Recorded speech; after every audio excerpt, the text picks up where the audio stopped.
Pour vraiment saisir ce qu'était le monde médiéval, il faut comprendre le système qui organisait la vie de presque tout le monde.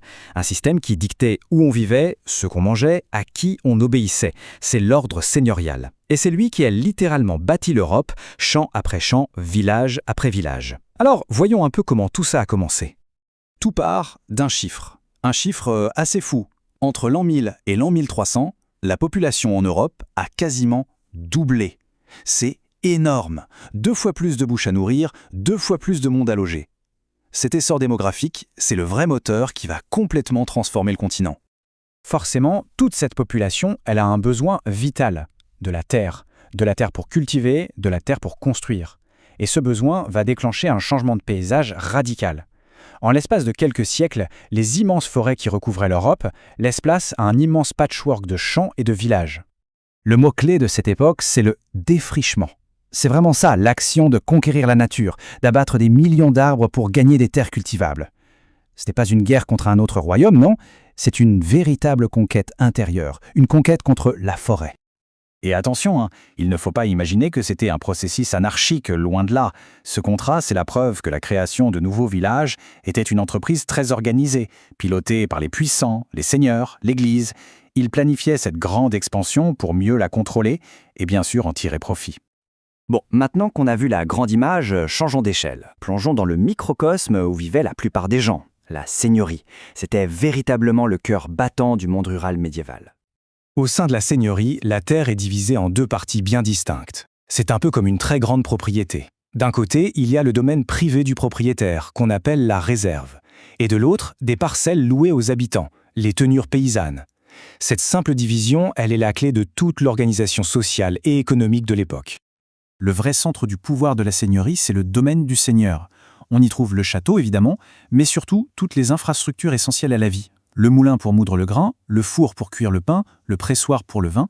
Les paysans dépendaient de ces outils pour survivre. Et ils appartenaient tous, sans aucune exception, au seigneur. C'est là que résidait son pouvoir. Allez, maintenant parlons de la vie quotidienne de l'immense majorité de la population, c'est-à-dire les paysans.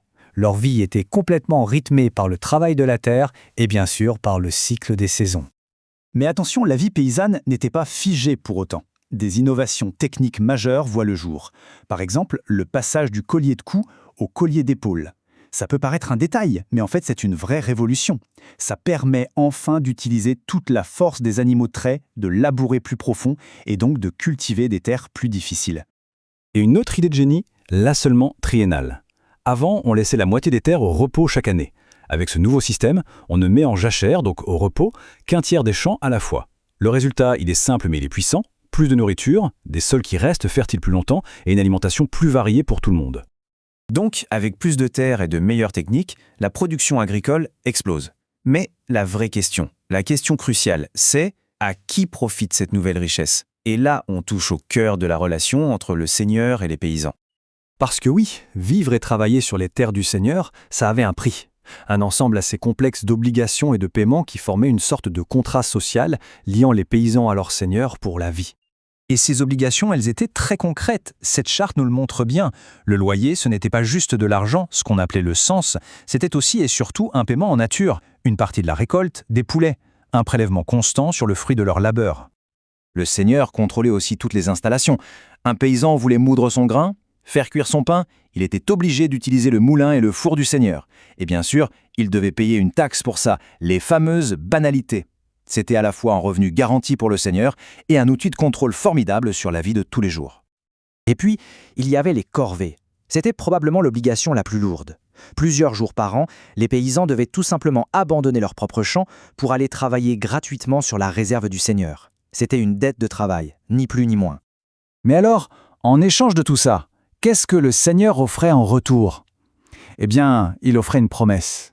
La promesse de protection militaire contre les attaques. La promesse de rendre la justice en cas de conflit et le maintien de l'ordre. C'est sur ce pacte que reposait toute la légitimité du pouvoir seigneurial, la sécurité contre le travail et les impôts. Bon, maintenant, dézoomons un peu.